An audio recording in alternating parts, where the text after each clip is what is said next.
Yo, what is up guys, it's Ghost here, welcome back to another video. So as expected, after yesterday's Battlefield Labs test, a bunch of leaks have been posted over on Reddit. Actually, the leaks were kind of starting to die down a bit, but then the Chinese started taking place in the testing as well, and they don't seem that cautious about posting leaked gameplay on Reddit or anything like that, so there's a ton of this.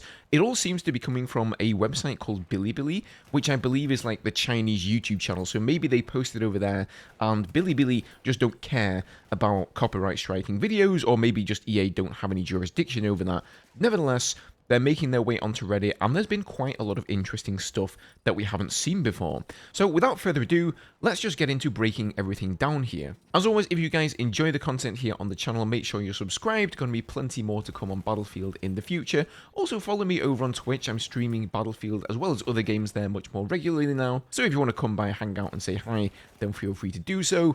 And as always, thank you guys so much for the ongoing support. So they've been testing on the Capstone map again. I believe this is only the second time that we've seen Conquest played on this map.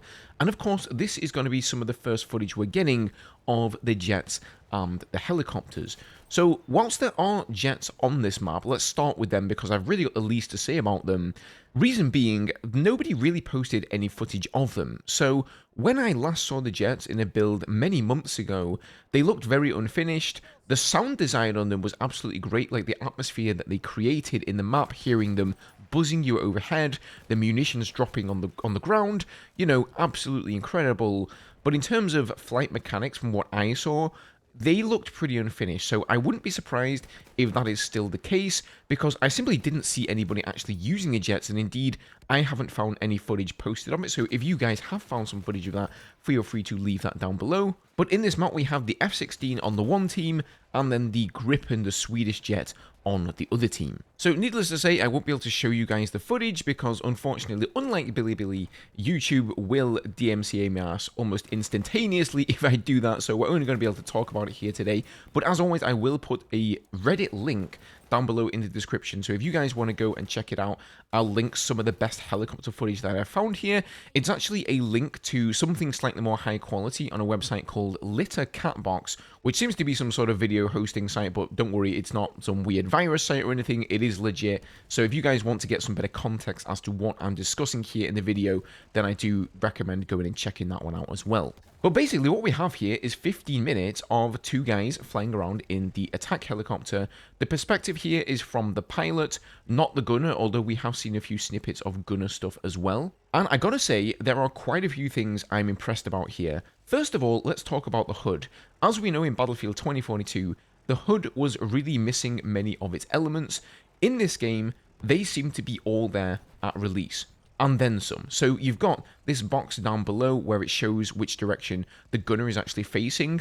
But more than that, you actually have an additional reticle on screen that moves around and shows you actually like on the terrain where the gunner is aiming. And that's a massive addition there. This is actually very similar to how it works in reality, and it just makes the communication between the pilot and the gunner that much more obvious. When you see your gunner is aiming a certain position, you see where his rounds are going. It's just super cool, man. Looks way more immersive, and I think it's going to lead to a lot of cool teamwork. Outside of that, you've got all of the normal indicators that you can expect to have in an attack helicopter HUD. So you've got the compass, you've got the countermeasure status here, so it shows you, first of all, flares, and then it says also emergency damage control. So I think this is like the extinguisher that you've got there from Battlefield 4, which basically gets rid of any mobility hit to the helicopter and allows you to fly normally again, essentially puts out fires. You've got a speed gauge, you've got an altimeter, you've got a horizon indicator, and then you've also got weapon ready statuses for not just the tow missile, which is being used for the pilot, but you can also see when the gunner's ATG missile is on cooldown, which I think is, again, a really nice touch. If I had to critique it in one way, I'd say it's maybe all like a little bit faint. It's kind of hard to see it. I prefer the Battlefield 4 style HUD where the lines are a little bit thicker. I think you can also change the color of the HUD in that game, if I'm not mistaken.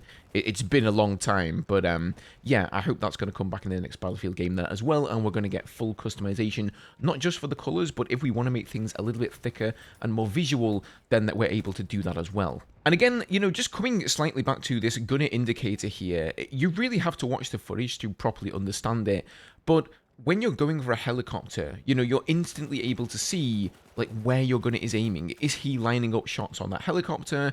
And do you need to keep the helicopter stable for him to get off those shots? Because I think a lot of the time there is a miscommunication between the pilot and the gunner, especially people who don't regularly fly together, and the pilot will just be rocking the helicopter all over the place, making all of these evasive maneuvers, and the gunner is just not able to aim anywhere. So this really communicates to the pilot if the gunner is having difficulty aiming somewhere, if he's trying to home in on a certain target. And again, another feature that works into all of that is that the pilot can actually hear the lock-on tone for the ATG missile in the gunner seat. So this is actually a bit of an addition, of course, over Battlefield 2042. In that game, you only got the cannon for the gunner seat. You didn't get any kind of side munition. Of course, I would like to see TV missiles return, but I think the fact that in this particular build of the game, they have the ATG there, maybe that does mean that eventually you can unlock the TV missile as a secondary weapon. Now, on the topic of weapons, we got 14 rocket pods here for the pilot, and then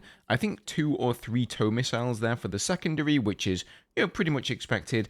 However, the gunner seat here, I've already told you guys you get an AGM there as your secondary, but the primary has changed quite a bit. Instead of getting 30 rounds now, you now have a cannon with 12 rounds. And then it reloads very, very quickly. So you can throw your 12 rounds down on maybe like a single infantry player, and then you've got to reload. The reload's not very long, but it does mean there's going to be this slight brief window where enemies can try to get out of dodge down below. Like the 12 rounds from what I've seen, they're really only enough to kill a single infantry player. What this of course also means is that you're not going to be able to dump as much damage on tanks as quickly with the cannons, or I wouldn't expect so. You're going to have to use the AGMs instead. Now, that being said, the rocket pods for the pilot seem to be incredibly powerful. Like, I saw him one strafing tanks. He hit rocket pods on the enemy helicopter, and they were dead within split seconds.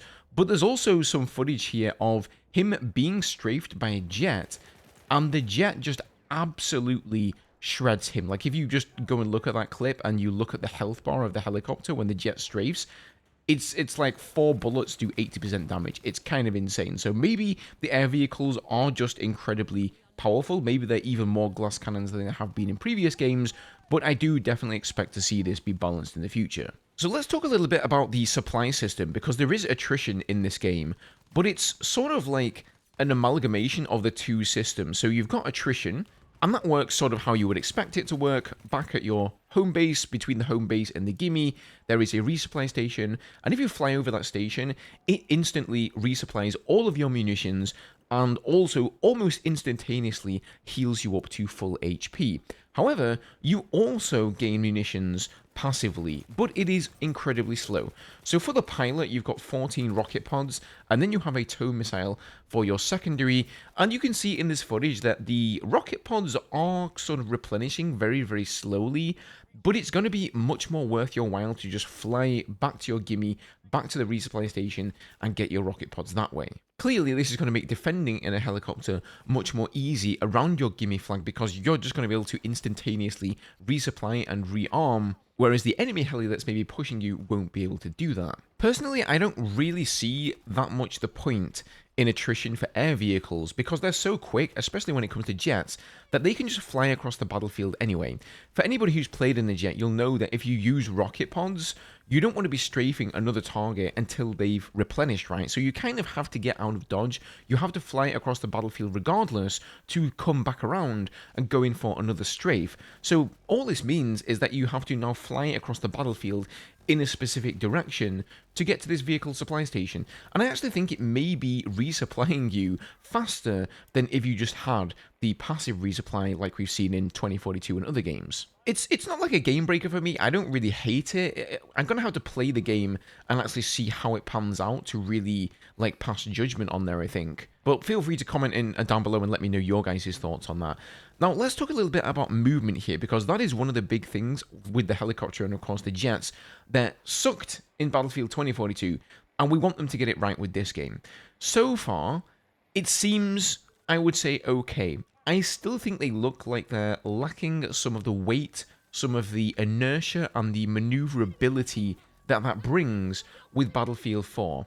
And what I mean when I say that, and you'll know this if you've played Battlefield 4 in the helicopters, is that the helis felt so weighty that you could pull off very fast maneuvers, you could get out of dodge, get very close to the ground, get behind a building if you were good at the game.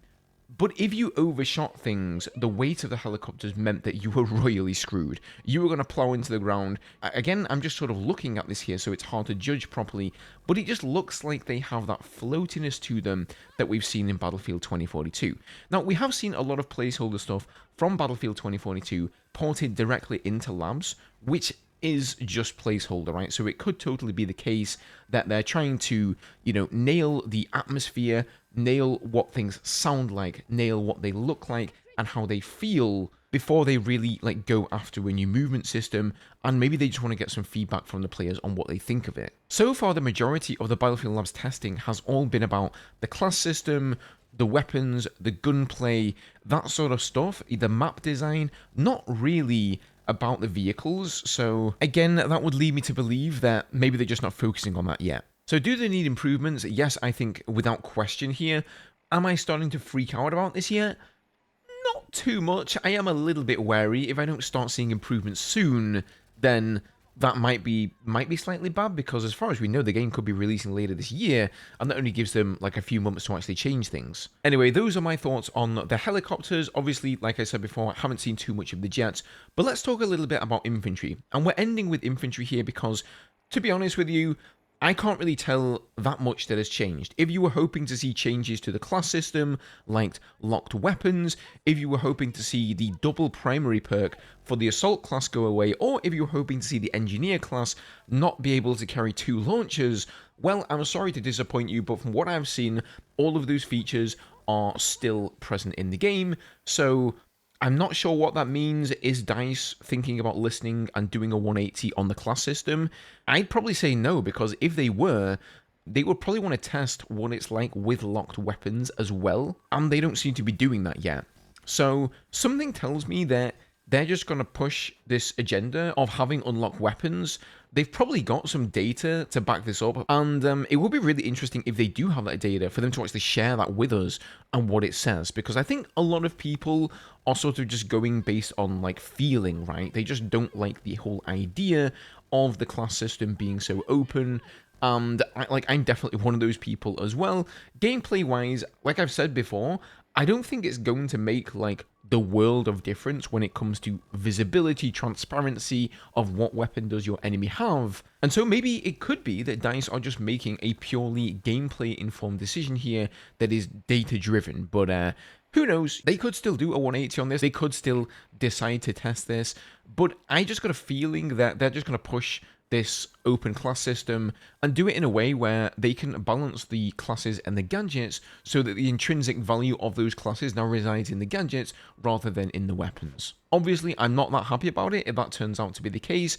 It's not really a deal breaker for me either. I'm not going to come in and say, oh, I'm not going to buy the game because of that, but I still feel like Battlefield will be losing some of its identity. But I think that's a good place to wrap up this video, guys. As always, leave me your thoughts down below. Let me know if you've seen the footage of the helicopters, if you've seen the other footage on labs. Let me know what you think about the game.